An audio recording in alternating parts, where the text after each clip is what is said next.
तो उन लोग को चाहिए कि सबसे पहले नीतीश कुमार जी उन लोग से इस्तीफा ले लें कि भाई हमारे साथ जो है सिर्फ ठाकुर जी रहेंगे, बाकी दूसरे कोई नहीं रहेंगे। मुसलमान को भी हटा दीजिए, उसके बाद यादव को भी हटा दीजिए, उसके बाद कुशवाहा को भी हटा दीजिए। उनको सिर्फ एक जाति एक समुदाय के लोग जिता दिए हैं क्या?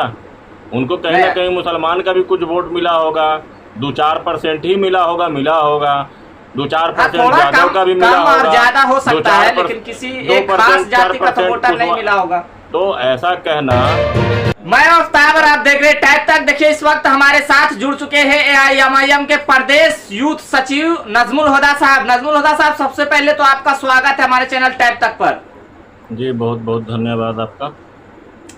नजमुल हुदा साहब, देवेश चंद्र ठाकुर सीतामढ़ी के सांसद हैं और जदयू के। सबसे पहला सवाल आपसे यही रहेगा कि जदयू के सांसद का एक बयान आया है कि जो लोग हमें वोट नहीं दिए, यानी कि यादव और मुसलमान को खासकर उन्होंने कहा है कि इन लोगों का काम अब नहीं होगा। जिन लोगों ने हमें वोट नहीं दिया है उन लोगों का काम नहीं करेंगे। तो ये देवेश ठाकुर जी जो बोले हैं उस पर मामला ये है कि उनको तो नीतीश कुमार जी को बताना चाहिए, जिस पार्टी के वो जदयू पार्टी से है ना।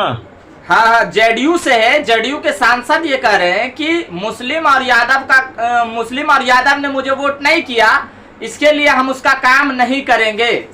तो जदयू पार्टी को बताना चाहिए कि उनके सांसद जो ऐसा बयान दे रहे हैं कि मुसलमान और यादव और शायद कुशवाहा समाज के बारे में भी बोला है उन्होंने। हाँ, कुशवाहा समाज के बारे में भी कहा है कि कुशवाहा यादव और मुसलमानों ने मुझे वोट नहीं दिया है तो हम काम नहीं करेंगे। आएंगे, चाय नाश्ता पानी मिठाई सब खिलाएंगे, लेकिन उनका पर्सनल काम रहेगा तो नहीं करेंगे। तो वही चीज़ है ना कि सबसे बड़ी बात ये है कि इस तरह का अनर्गल बयानबाजी जो कर रहे हैं वो जी, ये निंदनीय नहीं अशोभनीय है। इस तरह की भाषा कोई सांसद बोले ये अशोभनीय भाषा है। और इस पर नीतीश कुमार जी माननीय मुख्यमंत्री बिहार, उनको बताना चाहिए कि उनके जो सांसद हैं इस तरीके का बात करते हैं तो ये किस हद तक सही है। क्या उनके पार्टी में मुसलमान, क्या उनके पार्टी में कुशवाहा, क्या उनके पार्टी में आपको यादव विधायक या सांसद या MLC नहीं है, या उनके कार्यकर्ता नहीं हैं?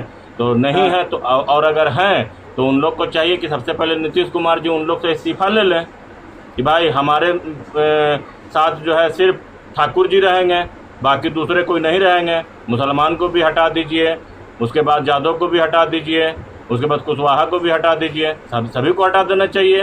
उनके जो उनका वक्तव्य आया है उसका ये जवाब है। सबसे पहले अपने घर से सफाई स्टार्ट करें। देखिए सबसे बड़ी बात ये भी है नजमुल हुदा साहब कि इस पर बिहार के मुख्यमंत्री जो है, जो लगातार कहते हैं कि हमने सबका विकास किया है, हर एक तबके का विकास किया, हमने जाति धर्म किसी के को ऐसा नहीं देखा, लेकिन उनके ही सांसद ऐसा बोल रहे हैं तो ऐसा ये तो बहुत चिंतित होने वाली बात है।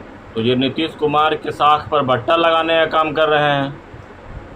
नीतीश कुमार ने कहा कि हम सबकी बात करते हैं, मुसलमानों की, यादवों की, सबका साथ सबका विकास। उसके बाद बिहार में जो नीतीश कुमार की सरकार चल रही है 17 वर्षों से, तो सारे समाज के लोग उनके सहयोगी हैं। तो सारे समाज के लोग ही ना वोट करते हैं, तब ना वोट मिलता है। तो सांसद और विधायक जीत करके आते हैं। उनको सिर्फ एक जाति एक समुदाय के लोग जिता दिए हैं क्या?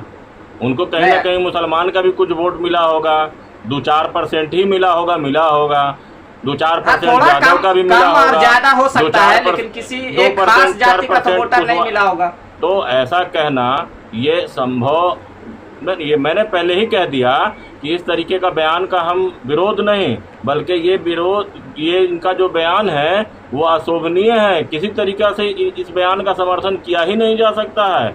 ये बिहार में जो बांटने की राजनीति कर रहे हैं, सबसे बड़ा राजनीति ये जो है सबसे गंदा राजनीति है। और जिस जात की और जिस धर्म की बात कर रहे हैं वो, तो अभी हाल ही में नबीनगर में एक हमारी बहन के साथ जो हुआ है घटना श्रेया सिंह के साथ, तो क्या वहाँ गए हैं वो देखने के लिए? श्रेया सिंह का घटना बिहार के अंदर अभी चर्चित हो रहा है, लेकिन लोग इंसाफ की बात कर रहे हैं, तो उम्मीद क्या लगा के रखे हुए हैं? सुशासन बाबू की सरकार है, बिहार में नीतीश कुमार हैं।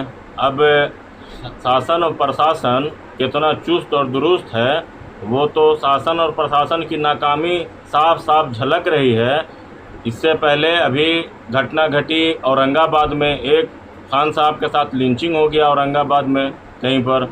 अभी तो हम औरंगाबाद है नहीं, बाहर हैं, मगर हम इंशाल्लाह जिस दिन औरंगाबाद पहुंचेंगे तो हम वहाँ नासरीगंज के जो मतलब जिनकी लिंचिंग में मौत हुई है उनके परिवार से जा कर के मिलेंगे और ज़्यादा उस पर बात करेंगे फिर। और श्रेया सिंह के यहाँ भी हम लोग जाने की कोशिश करेंगे, क्योंकि वो हमारे समाज की, हमारी बहन बेटी, किसी भी समाज किसी भी धर्म की हो, हाँ। जिसके साथ नाइंसाफ़ी होगी MIM और हम लोग उसके साथ खड़े होंगे। ऐसा नहीं है कि सिर्फ हम एक धर्म और एक समाज और एक समुदाय की बात करते हैं, हम लोग सभी की बात करते हैं। और इसका जवाबदेही तय होना चाहिए कि आखिर इतनी घटनाएं क्यों हो रही है। कि आज यहाँ इससे पहले भी 2-4 दिन पहले भी एक जगह लिंचिंग हुई है, एक मास्टर साहब को चाकू गोद करके मार दिया गया। आप तो देखे ही होंगे, हमारे प्रदेश अध्यक्ष अख्तरुल इमान साहब ने भी बिहार में जहाँ तक कि कहा जाता है कि सुशासन की सरकार है, यहाँ पे कोई भी परिंदा जो है वो पर नहीं मार सकता है, सुशासन की सरकार चल रही है। तो आप लोगों को क्या लगता है कि बिहार में अब तक जो घटना पहले हो रहे थे, बिहार के मुख्यमंत्री तो सीधा कहते हैं ना कि जो घटना पहले के बनिस्पत अब देखिए कि अब कितना सुधार हुआ है। पहले की बनिस्पत सुधार हुआ है नहीं हुआ है ये जग जाहिर है। पहले जो हाल था, अभी देखिए आज का न्यूज़ है, अररिया में एक पुल गिर गया। अच्छा, अररिया में एक पुल जो है, जो निर्माणाधीन पुल था, जिसका अभी उद्घाटन नहीं हुआ था, वो धराशाही हो गया। तो इसी तरीके से सरकार जो है बताए कि कहाँ किस चीज़ में मिलावट नहीं हो रही है। पुल गिर जा रहे हैं, पानी का समस्या है पूरे बिहार में, खास करके औरंगाबाद में इस तरह की समस्या लोग झेल रहे हैं, पानी के लिए दर ठोकर खा रहे हैं, पानी नहीं मिल रहा है। तो कौन देखेगा ये सब चीज़? सरकार ही न देखेगी।